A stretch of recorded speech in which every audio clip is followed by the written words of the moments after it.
ലെനി എന്നോട് ചോദിച്ചു നീ എല്ലാ ദിവസവും ഇവിടെ വരാറുണ്ടോ? എങ്ങനെയാ ചോദിച്ചേ?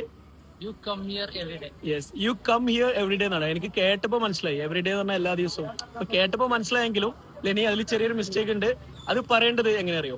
ഡു വെച്ചിട്ട് പറയാം. ഓക്കെ, നമ്മൾ സ്ഥിരമായിട്ട് സംഭവിക്കുന്ന കാര്യങ്ങൾ ഡു വെച്ചിട്ട്. Do you come here every day എങ്ങനെ പറയാ? Do you yes, do you come here every day. Do വെച്ചിട്ട് നീ എല്ലാ ദിവസവും ഇവിടെ വരാറുണ്ടോ? അങ്ങനെയാണെങ്കിൽ നീ എല്ലാ ദിവസവും അവനെ വിളിക്കാറുണ്ടോ എന്നാണെങ്കിലോ? Do you call. Yes, do you call him every day. Do you call him every day. അങ്ങനെയാണെങ്കിൽ നീ എല്ലാ ദിവസവും അവനെ കാണാറുണ്ടോ എന്നാണെങ്കിലോ? Yes, do you see him every day. അത്രേ ഉള്ളൂ. അങ്ങനെയാണെങ്കിൽ നീ ചിക്കൻ കഴിക്കാറുണ്ടോ? അതിനും അങ്ങനെ തന്നെ ഒരു ഹാബിറ്റ് ആണല്ലേ. നീ ചിക്കൻ കഴിക്കാറുണ്ടോ?